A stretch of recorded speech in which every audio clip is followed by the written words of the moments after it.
All right, hello everybody. Welcome back to the channel. We're doing it again. You asked, I answer. Okay, you didn't think I was going to look at the comments? I did, and I found a couple of gems. Let's go.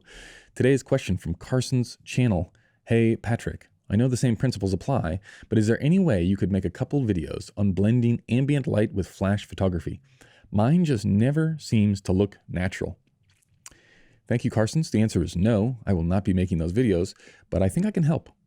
I think I can help all the same without the videos. Let's just imagine, let's use our creative mind space to think of what the problem is, because I have seen the problem that you speak of. In fact, you don't even need flash photography. It's way easier to make an unnatural in flash photography than it is to do it with studio lighting or with continuous lighting. It's much easier to do, but it still happens even with continuous lighting. Like, this is the rookie mistake in the cinematography world of something feeling lit or not natural.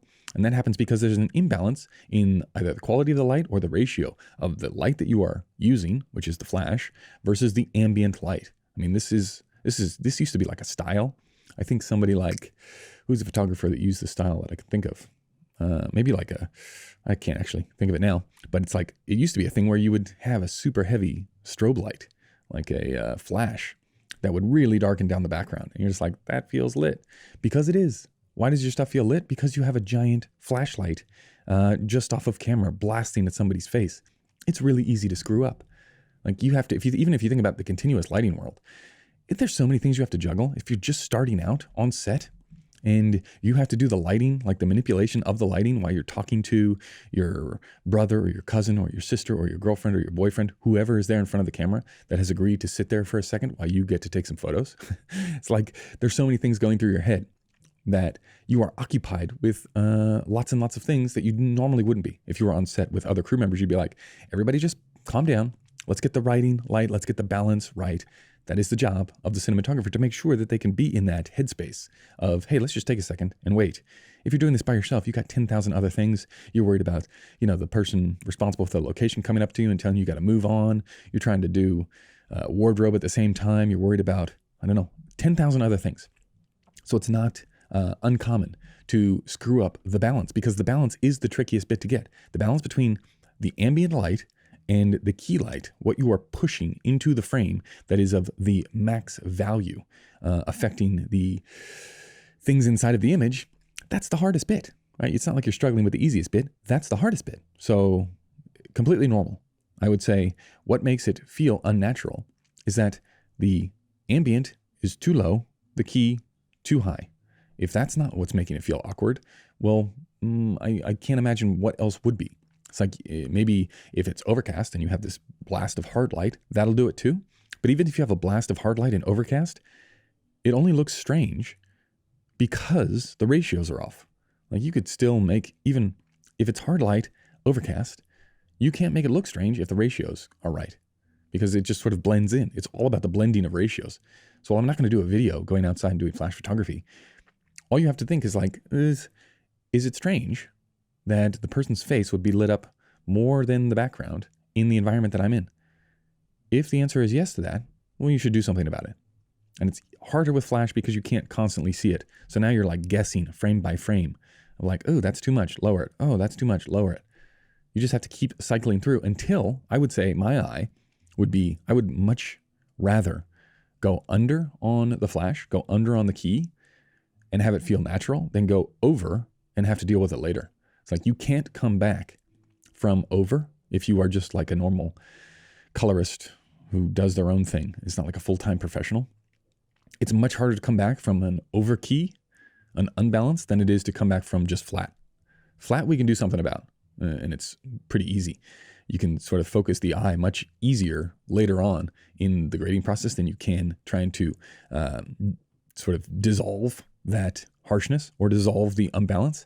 I find significantly easier to go the other way. So I would err on the side of being under, just constantly under. The other dead giveaway is if you are outside and you're using any light, bounce, continuous, flash, you cannot have the backlight on one side of the person's head and the key on the other side. All right, this is the sandwich. This is what we're trying to avoid at all costs. Not because, aesthetically, I don't like it as much. I don't know if that's because I've internalized that it's completely unnatural. But that's not how it is in real life, unless you're standing next to like a white building or something when you're backlit. So set all these things up in your favor. And the number one thing, this is the number one thing that I would be focused on, even if you had a crew of lots and lots of people. It's like, how do I make this feel not lit?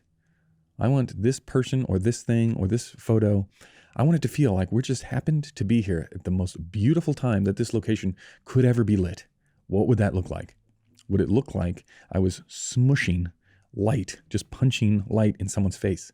Probably not, right? You just back it off a little and err on the side of it's under. Much happier coming back with, oh man, I should have gone a little bit more. That's why I love, especially in outdoor scenarios, it's like I would look suspicious at anything that was a light, if it was sunny outside, for getting level on talent in a backlit scenario.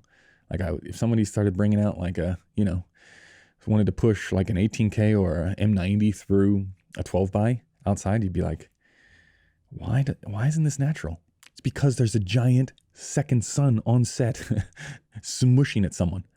Okay, maybe that's the look. Maybe you're going for some high fashion thing. Okay, but 9 times out of 10, that's not going to be the look, which is why it's really, really, really, really hard to use a bounce material, like an ultra bounce, even an ultra, to get it close enough to make it feel strange.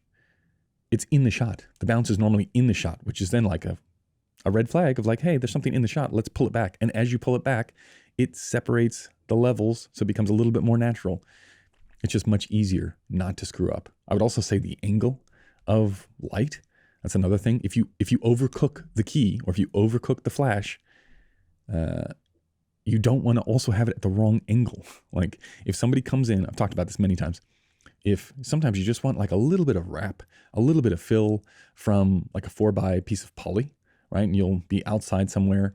And oftentimes, I don't know where they teach this at Best Boy School, but they'll grab the 4x and they'll put it like under the camera, upside down or under the person's chin, like to get level back up. And it's like, that looks so unnatural. Like first thing I'm telling people is, hey, with that 4x poly, put it over your head.